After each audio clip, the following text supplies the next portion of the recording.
Hello, I'm Kevin Benedict, Senior Analyst for Digital Transformation here at Cognizant, and I want to thank you for joining us today. And we have the privilege of being able to spend time today with mobility expert and the co-founder of AnyPresence's, Rich Mendis. Thanks for joining us, Rich. My pleasure. Thanks for having me, Kevin. So I'm calling here from beautiful, hot, sunny Boise, Idaho. Where are you calling from? From beautiful, hot, sunny Reston, Virginia, and it's just about 85 degrees, so it's cooling off here. All right. So I have two dogs. I have a Labrador named Molly and a Corgi named Nellie. Talk to us. Do you have a dog? I do. I have a portable dog, a Yorkshire Terrier named Miles. He's 11 years old this year, but looks like a puppy. Got it. Now we've got the dogs out of the way. Do you have any kids? Are you married? I do. I'm fortunate to have two young daughters, Kira and Robin, 3 and 5 years old. So that keeps me busy, my other startup, so to speak. All right. So I keep seeing AnyPresence pop up in a variety of different news releases and announcements and analyst discussions. So I'm very excited to have you on board today. Talk to us. Since this is, in fact, a mobile expert interview series, what makes you an expert? Well, I'd like to think of myself as one, or at least the last few years have made me one.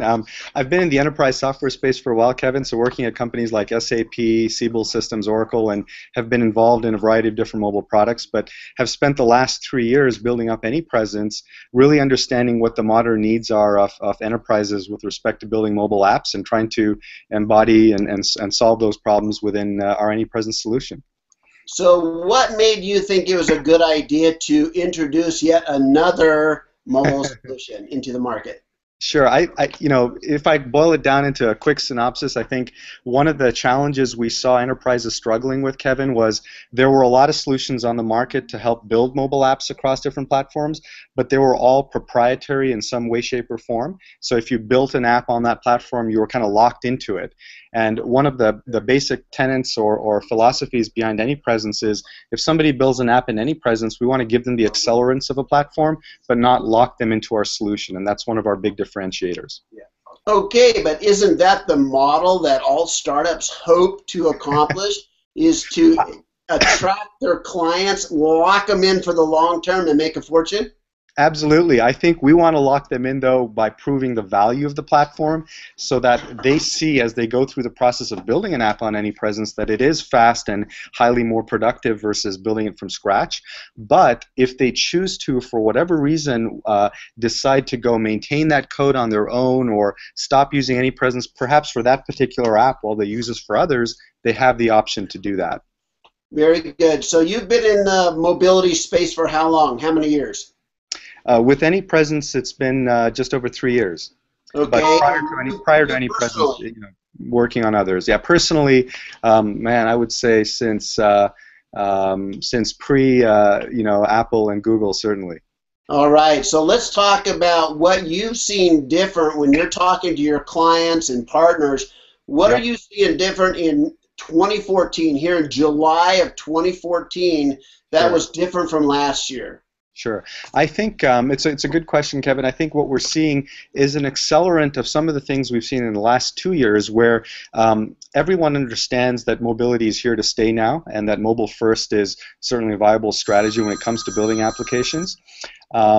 But what we're also starting to see is a emergence of other mobile endpoints, not just a smartphone or a tablet, but whether it's using your wearables as a data source or a smart devices, Internet of Things, or presenting information to endpoints that are different, like an app in your car or on your fridge or something like that. So people are starting to broaden the scope of what mobility, meant before to encompass these new emerging endpoints.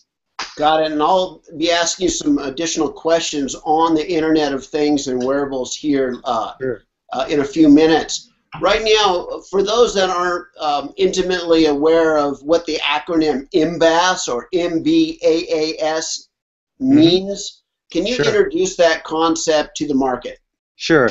It's certainly not our favorite acronym, but essentially mobile backend as a service means providing a mobile application server that sits between your data sources in an enterprise. Typically that's a database or a system like SAP or Oracle, and exposing a subset of that data in a secure manner to mobile endpoints.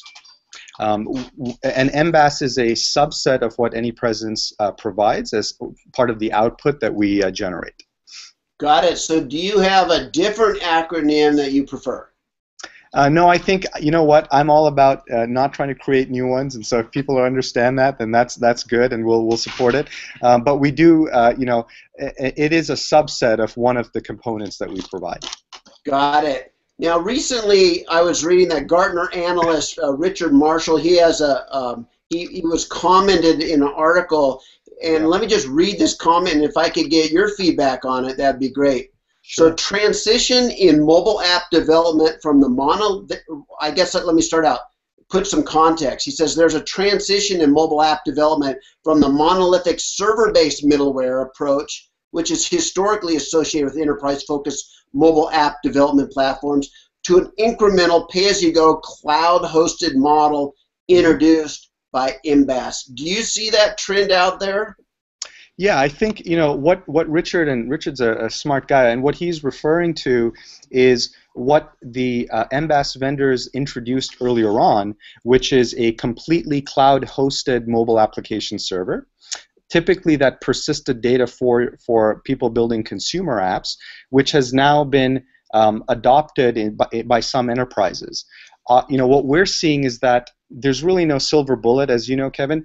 In some cases, there may be certain app use cases within an enterprise where it makes sense to use a pay-as-you-go cloud-hosted service. In others, for example, if you're building an app that has to be HIPAA compliant in healthcare or PCI compliant in the financial services world, you may need to have that app server live on premise, and you may want to have a very predictable, you know, annual recurring or even perpetual license model. So, you know, we're all about trying to provide, and I think most modern vendors are trying to provide the flexibility and best of all worlds, so that enterprises can pick and choose both the deployment model they want from a technology perspective and the license model that makes sense for that particular application. Got it. So I also noted here recently an announcement that Gartner has included you in their cool vendor in the platform as a service category. Mm-hmm. Talk to me about that. Sure. Yeah, we're fortunate to be recognized by Gartner there. I think there's probably a couple of different categories where they could have put us in.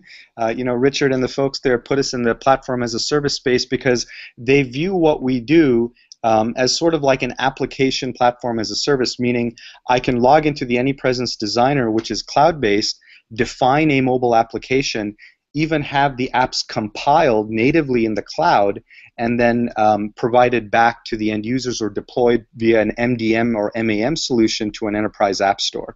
So you truly can do the full life cycle of building, testing, and deploying on a platform that you pay for in a kind of a service basis. So they put us in that category, and I think you know, we will start to see traditional platform as a service companies like Heroku and others evolve to include more application services like what we provide. Got it. So some platforms, they don't focus on app development.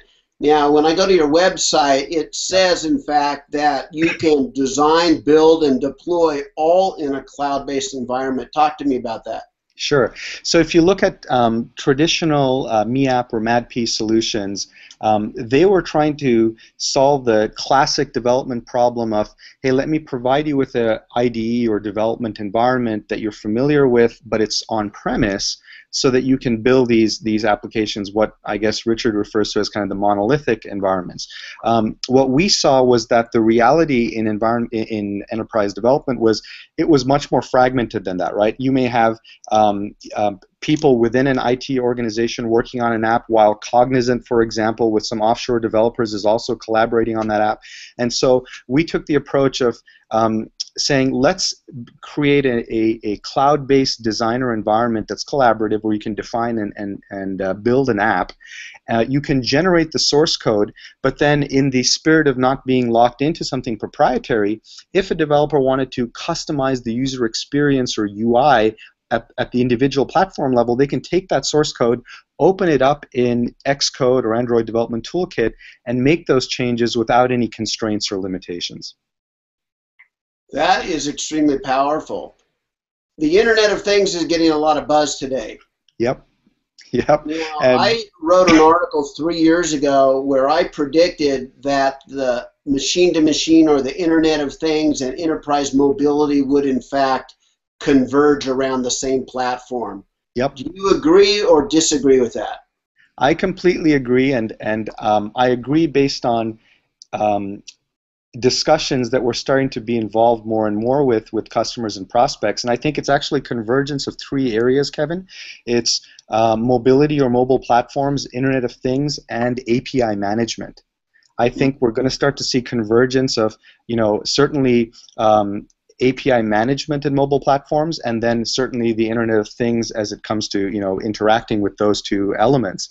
And a lot of the discussions we're in now is all around enabling customers to open up or create developer ecosystems where it's not just about an individual enterprise creating an app, but rather how does an enterprise provide APIs and sample software development kits and apps that allow a developer ecosystem to build apps that interact with the enterprise. And so we're starting to see more and more of that type of use case where one of the endpoints or data sources could be a smart device or Internet of Things, kind of this non-standard appliance, if you will. So what do you guys have to do differently to architect your platform to support that environment?